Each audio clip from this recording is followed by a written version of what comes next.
fired from my job, but received a year's worth of pay and got my boss fired. This happened in the early 2010s, before the advancement of technology in video editing and content creation. I was hired as a content creator for a university that wanted to leverage YouTube to kickstart their branding campaign. The pay was low, roughly $2,200 USD, and in those days, there were not that many video content creators around, and the process usually took a long time from start to finish. I was hired, and on my second day, my manager presented my KPI of 85 3-minute 10-minute videos in 52 weeks, which was impossible for a one-man team in those days. This meant I had to do the scripting, producing, casting talents, shooting videos, composing music they were too cheap to pay for a royalty-free music subscription, and editing, all of which I had to use my own equipment and software because their cameras and computers were so old they simply couldn't handle the strain of even doing things in 720. I tried to let my manager know, but she just smiled encouragingly, telling me to give it a try, assuring me if the videos were good, the quantity would not be what she focused on. Hearing this, I agreed to give it a try. My manager treated me well in the first month, however. One day when she found out I was a smoker, her attitude changed overnight. A colleague had actually done a facepalm when I told her about it, and she let me know that the manager hated smokers and often advocated to get them fired. She started nitpicking me on everything from smelling like cigarette smoke after my breaks, coming in 5 minutes 10 minutes late despite doing more than 4 hours of overtime daily, not being contactable during break times. But I soldiered on because I just wanted to do the work and do it well. 5 months in, I was called into the director's office, where I saw my manager putting on her best displeased but gleeful face, and I felt my stomach drop. The director told me that she was disappointed because she had heard that I was falling behind on my work.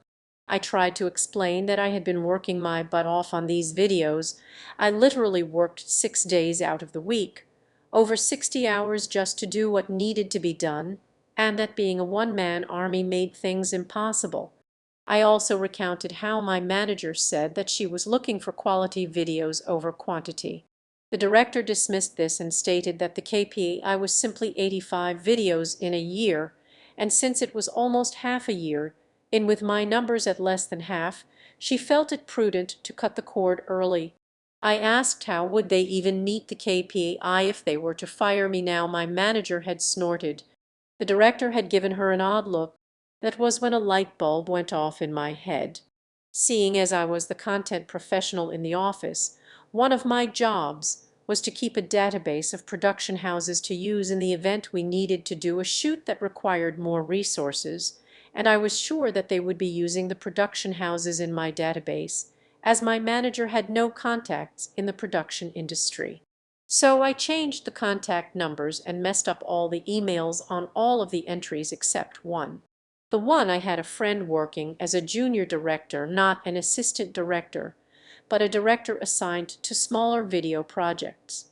I gave him a call and told him of my plan, and sure enough within 2 days they were called to come in to pitch.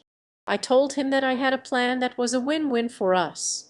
It would instantly help him and put him on the fast track to a director position by bringing in that much business to his production house, and it would also benefit me financially. I would teach him exactly how to pitch to win over the boss and the director, and in turn his company would pay me a standard finder's fee of 15. He agreed instantly and immediately put me on the line with his general manager, who upon realizing this was to be 6 months of work for a high 6-digit payout, instantly agreed and drew up a contract.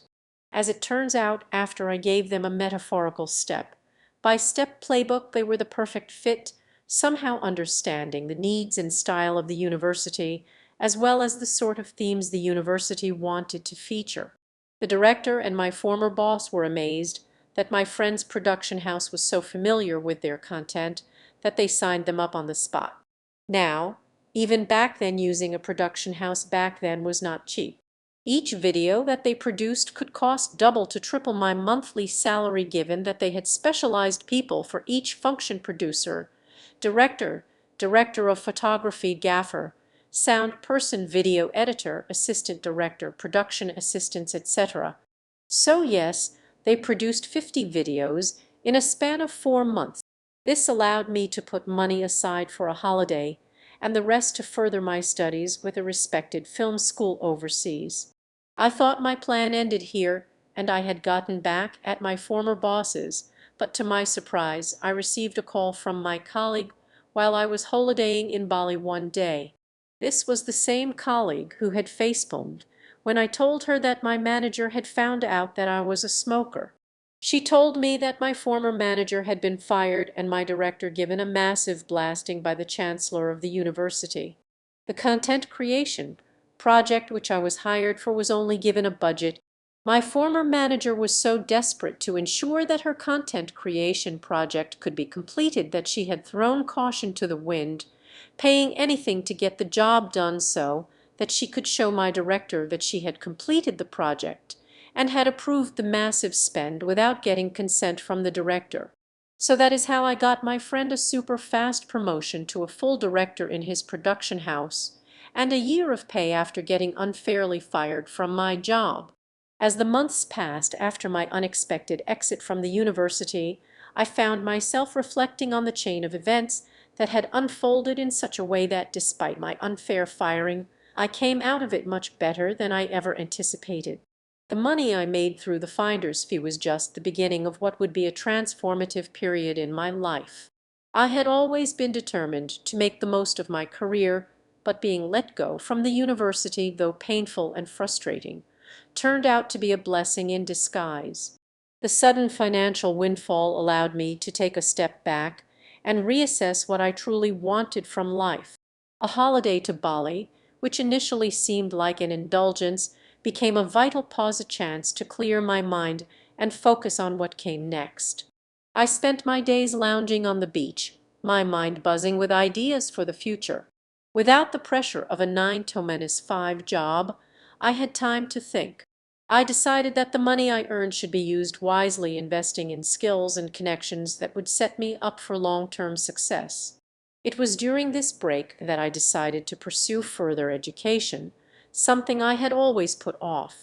I enrolled in a respected film school overseas, an opportunity that I had once only dreamed of. The funds from my finder's fee, which amounted to 15 months' worth of salary, provided the perfect cushion to support this leap. But it wasn't just about the money, it was about taking control of my destiny. The time away from the university gave me clarity on what I was truly passionate about: filmmaking. The role I had played in bringing that production house into the picture gave me a taste of how powerful it felt to strategize, connect people, and execute a plan that created real value. I realized I wanted more of that, and I wanted to refine my skills as a creator and storyteller, not just someone who handled logistics and execution. Once I returned from Bali, I immersed myself in my studies. The experience at the film school was everything I had hoped for and more. I had the chance to work alongside talented individuals, learn from some of the best filmmakers in the industry, and really hone my craft. Every day felt like a new opportunity to grow, and I embraced every challenge with the kind of hunger that only comes from having tasted failure and success in equal measure. Meanwhile, life at the university continued to unfold in ways that I hadn't quite expected. My former manager's downfall didn't happen quietly. Word spread quickly about her unprofessional conduct. It seemed like the entire department was aware of the mismanagement and financial overreach that had occurred under her watch. My colleague, the one who had facepalmed when I first mentioned being a smoker, had kept me updated on the aftermath. Apparently, the chancellor of the university was livid when he found out about the budget blowout. The project I had worked on, which was meant to be a branding success for the university, ended up being an embarrassing financial debacle. The total cost of the production project ballooned to more than 10 times its initial budget. My former manager had made reckless decisions, bypassing the director to approve payments without consulting the higher-ups, all in an effort to meet the unrealistic demands set for the project. The university's financial auditors were brought in, and it quickly became apparent that the whole operation had been mishandled from start to finish. As for the director, his role in the debacle didn't go unnoticed either. Despite his initial support of my manager, he was left holding the bag when the chancellor demanded answers. I heard through the grapevine that he was grilled in multiple meetings, and though he didn't lose his job, his reputation within the university took a significant hit. His credibility was severely damaged by the fact that he had allowed such a massive project to spiral out of control. To add insult to injury, the production company I had recommended, which had churned out those 50 videos so efficiently, delivered a far higher quality than what my old team had been able to produce, and it became evident to everyone just how much I had been carrying the weight of the project alone. But the most satisfying part of all this, the fact that I had orchestrated the entire thing behind the scenes. I had manipulated the system, turned the tables, and come out on top without anyone suspecting a thing. My former manager, who had always been dismissive and condescending toward me, had been ousted in the most humiliating way possible.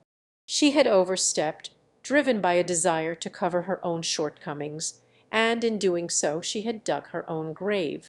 While I had no personal animosity toward her, it was hard to ignore the sense of satisfaction that came with seeing her face the consequences of her actions. She was fired, and even though it wasn't a public spectacle, the news spread fast.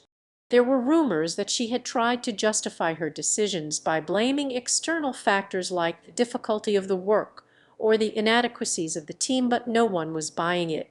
The numbers spoke for themselves: overblown expenses, missed targets, and subpar content. The irony of it all wasn't lost on me. She had fired me for being unable to meet an impossible goal, all the while putting me in a position where I had no support and no proper resources. Yet it was because of her inability to manage the project that I was able to walk away with a windfall and a clear path toward my future. Back in the world of filmmaking, things began to accelerate. The connections I had made during my time at the film school proved invaluable, and before I knew it, I had built a solid portfolio and a network that helped me land new projects. My reputation as a resourceful and creative thinker, especially one with a deep understanding of production logistics, became well known in the industry. But what really cemented my future was the relationship I had built with my friend's production house. As promised, he had been promoted to full director, and he remained incredibly grateful for the role I had played in securing his success. We continued to collaborate on projects, and with his support I started to secure high-profile gigs. The fact that we both had mutual respect and admiration for each other made our partnership incredibly fruitful, and we quickly became a sought-after team in the industry. As time passed, I kept an eye on the university from afar. They eventually found a replacement for my former manager, but it was clear that the damage had been done. The branding campaign they had hoped would propel them into the spotlight had become a cautionary tale.